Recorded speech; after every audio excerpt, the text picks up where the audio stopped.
त्योहार संगवारी हो, आप देख रहे हैं छत्तीसगढ़ तक। मैं हूं आपके साथ पूजा शर्मा और मेरे साथ है मेरे सहयोगी अक्षय दुबे। साथ ही लोकसभा चुनाव को लेकर हमारी खास पेशकश देश किसका में आप सभी का मैं स्वागत करती हूं और शुरुआत इस चर्चा की इस उस सीट से जिस पर इस बार लोकसभा चुनाव में सबसे ज्यादा नजर बनी हुई है।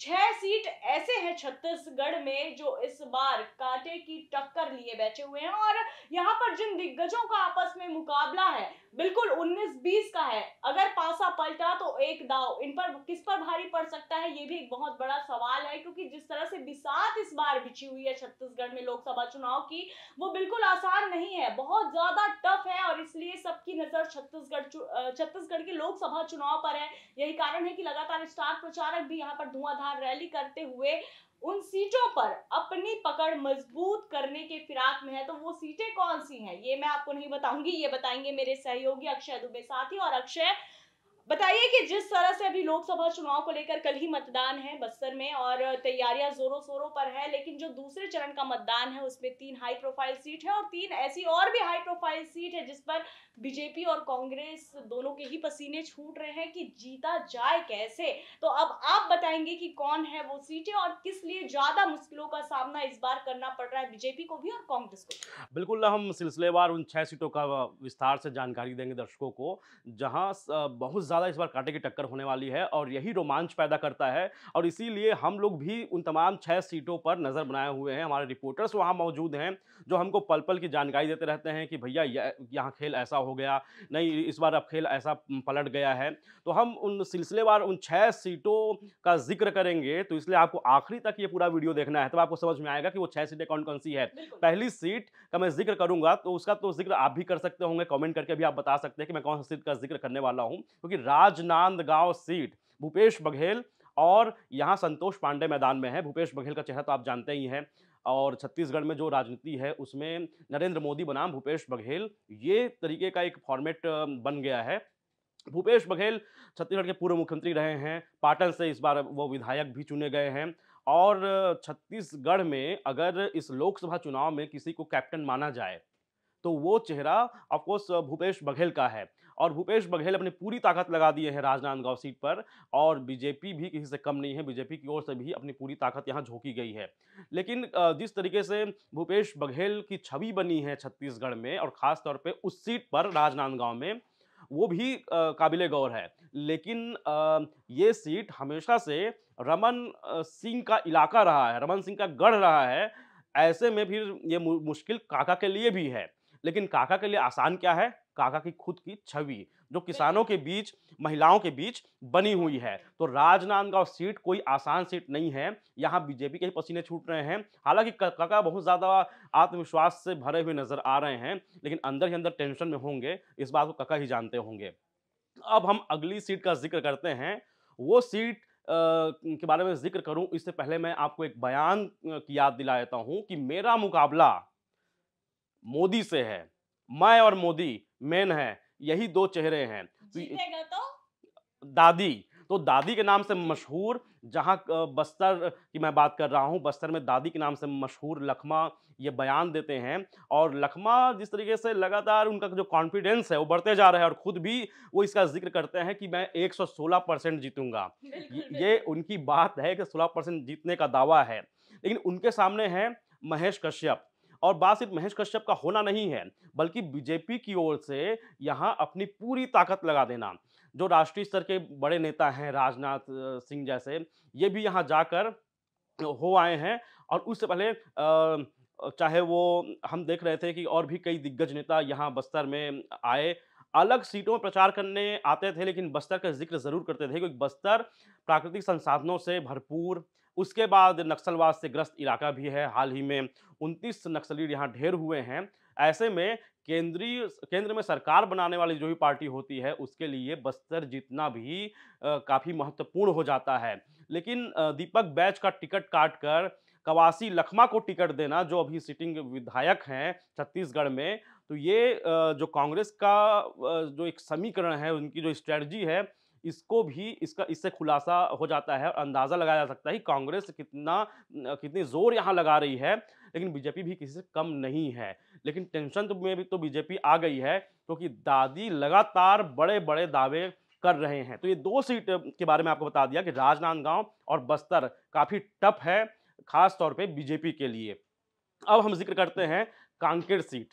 कांकेर में भोजराज नाग और वीरेश ठाकुर के बीच मुकाबला है। वीरेश ठाकुर अच्छा, कांग्रेस से हैं। और मैं यहीं पे इसलिए थोड़ा-सा रोकना चाहूँगी आपको, क्योंकि आपने ज़िक्र किया कांकेर का, तो अगर आप ध्यान देते रहे होंगे, क्योंकि आप लगातार लोकसभा चुनाव को लेकर लाइव डिबेट चर्चा करते हैं, जनता से बात करते हैं, तो जो हमारे दर्शक हैं उन्होंने खुद वीरेश ठाकुर को यहाँ पर कांग्रेस से प्रत्याशी बनाए जाने की माँग की थी। ऐसे में अब क्यों टफ है? अब जाकर आप इस पर थोड़ा-सा क्लेरिफिकेशन। बिल्कुल, टफ इसलिए है क्योंकि वीरेश ठाकुर की जो छवि है, उसके बारे में आप परिचित हैं। पिछले बार जब चुनाव हुए थे, तो महज़ कुछ हज़ार 4-5-6 हज़ार वोटों से वो रह गए थे और इस बार जब चुनाव है, तो वीरेश ठाकुर फिर मुकाबले में सामने हैं, ताल ठोक रहे हैं और उनके सामने जो भोजराज नाग है, वो भी कोई कमतर छवि वाले नेता नहीं है। धर्मांतरण का विषय हो या फिर कोई भी तरीके से एक हिंदूवादी नेता की उनकी छवि है उस इलाके में भोजराज नाग की और भोजराज नाग के लिए जिस तरीके से जो छत्तीसगढ़ के तमाम बड़े मंत्री हैं, ये आपस में एकजुट होकर वहाँ प्रचार करते दिखाई दिए थे। तो जो सरकार की मशीनरी होती है, वो तो नज़र आती ही है। आप जब सत्तारूढ़ होते हैं, सत्ताधीश होते हैं, तब आपका जो प्रचार अभियान होता है, प्रचार तंत्र होता है, वो काफ़ी व्यापक हो जाता है। लेकिन चुनौती ये है कि उनके सामने वीरेश ठाकुर हैं और वीरेश ठाकुर उस इलाके में बहुत ज़्यादा उनका जनाधार है। जनाधार का अंदाज़ा आप यहीं से लगा सकते हैं कि पिछले बार जब चुनाव हुए थे, तब कुछ ही वोटों से वो रह गए थे और इस बार जो लोग बता रहे हैं कि उनका पलड़ा भारी है, ऐसे में बीजेपी की जो टेंशन है, वो तो लाज़मी तौर पे बढ़ना जायज़ लग रहा है। हालाँकि इसका तोड़ बीजेपी के पास क्या है उसे अब बीजेपी वाले जान रहे हैं और वो भी प्रचार में पूरी तरीके से अपनी ताकत झोंकते नज़र आ रहे हैं। तो ये 3 सीटों का ज़िक्र मैंने किया, जिसके बारे में अमूमन अधिकतर जो छत्तीसगढ़ के लोग हैं, वो चर्चा करते हुए दिखाई देते हैं। लेकिन वो उन 3 सीटों के बारे में और ज़िक्र करना चाहूँगा जहाँ गेम कुछ भी हो सकता है। कुछ भी हो सकता है मतलब कुछ भी। बात करते हैं बिलासपुर की। बिलासपुर में देवेंद्र यादव को लाया गया है। देवेंद्र यादव बहुत परिचित चेहरा है युवाओं के बीच में, लेकिन दिक्कत ये है कि भैया उनको दुर्ग भिलाई से लेकर बिलासपुर लाया गया, लेकिन आते हैं यादव समाज से। लेकिन यादव समाज से आने के बाद भी टेंशन क्या है? टेंशन ये है कि वो तो बाहर के यादव हैं, ये एक ठप्पा लग जाता है। छत्तीसगढ़ के यादव उनसे कितना कनेक्ट हो पाते हैं, ये काफ़ी मुश्किल सा सवाल है। लेकिन अब उनका प्रचार अभियान है, उसमें जो ज़िक्र होता है कि केवल लोरमी और मुंगेली के लोगों को बीजेपी टिकट देती है। अब तोखन साहू को ये लोग मैदान में उतारे हैं। इससे पहले अरुण साव थे, इससे पहले लखनलाल साहू थे। तीनों तो एक समाज से ताल्लुकात रखते हैं, लेकिन एक क्षेत्र से भी ताल्लुक रखते हैं। ऐसे में बिलासपुर के लोग तोखन साहू पर ज़्यादा भरोसा जता पाते हैं या फिर देवेंद्र यादव कोई खेल कर देते हैं। इसलिए यहाँ भी मुकाबला काफ़ी टफ हो गया है। अब 5वीं सीट की बारी आती है। 5वीं सीट है महासमुंद, जहाँ अजीत जोगी भी चुनाव लड़े, विद्याचरण शुक्ल भी चुनाव लड़े और इस बार मुकाबला टफ क्यों है? क्योंकि वहाँ पहले साहू समाज के जो उम्मीदवार होते थे, उन पर बीजेपी दाँव खेलती थी। ये पहली बार है जब इस समाज से इतर उन्होंने दाँव खेला है, रूप कुमारी चौधरी को यहाँ से उन्होंने अपना कैंडिडेट बनाया है। लेकिन कांग्रेस ने क्या किया? कांग्रेस ने तो पहले कई सारे आरोप लगाए अंदर खाने कि साहू समाज को उस तरीके से प्रतिनिधित्व बीजेपी इस बार नहीं दे रही है। तो उन्होंने दुर्ग के रहने वाले ताम्रध्वज साहू को महासमुंद भेज दिया। अब महासमुंद में साहू बाहुल्य इलाका है, लेकिन साहूओं के ऊपर ये एक तरीके से माना जाता है कि ये बीजेपी को वोट करते हैं। लेकिन साहू समाज में ताम्रध्वज साहू की भी अच्छी दखल है। ऐसे में ये सीढ़ी फँसती नज़र आ रही है। जनता भी काफ़ी कन्फ्यूज़ हो गई कि हमको वोट किसे करना है। तो महासमुंद की सीट हो गई। अब बात करते हैं कोरबा सीट की। कोरबा सीट में आप सोचिए जिस समय मोदी लहर चल रही थी, तब भी चरणदास महंत की पत्नी ज्योत्सना महंत ने यहाँ से चुनाव जीत लिया और इस बार भी वो ताल ठोक रही हैं। लेकिन उनके सामने कौन है? उनके सामने हैं पूर्व राज्यसभा सांसद सरोज पांडे, ये भी दुर्ग से आती हैं। दुर्ग से इनको कोरबा लाया गया और कोरबा में मुश्किल इसलिए है क्योंकि अब फिर यही आरोप लगाए जाते हैं कि यहाँ बाहर से फिर वही दुर्ग से लाया गया लेकिन वो काम बीजेपी की ओर से किया गया। लेकिन सबसे बड़ी बात ये है कि यहाँ दोनों महिलाएँ हैं, ज्योत्सना भी और सरोज पांडे भी। और ज्योत्सना महंत के जो पति हैं, वो इस समय नेता विपक्ष की भूमिका में हैं, नेता प्रतिपक्ष हैं चरणदास महंत। तो इसलिए कांग्रेस के ज़्यादातर नेता इस सीट पर भी अपना ध्यान केंद्रित किए हुए हैं। लेकिन क्या बीजेपी के लोग सरोज पांडे के लिए उसी तरीके से प्रचार करते हुए नज़र आ रहे हैं? इसका जवाब कोरबा के रहने वाले हमारे साथी आप लोग ही दीजिएगा। तो ये जो 6 सीटें हैं, यहाँ मुकाबले में कुछ भी हो सकता है। मोदी के चेहरे पर भी वोट डाले जा सकते हैं, भूपेश बघेल के चेहरे पर भी वोट दिया जा सकता है या फिर कोई अन्य प्रत्याशी है, उन पर भी भरोसा जताया जा सकता है। तो ये है 6 सीटें जहाँ पसीने छूट रहे हैं। आप कुछ बोल रही थी?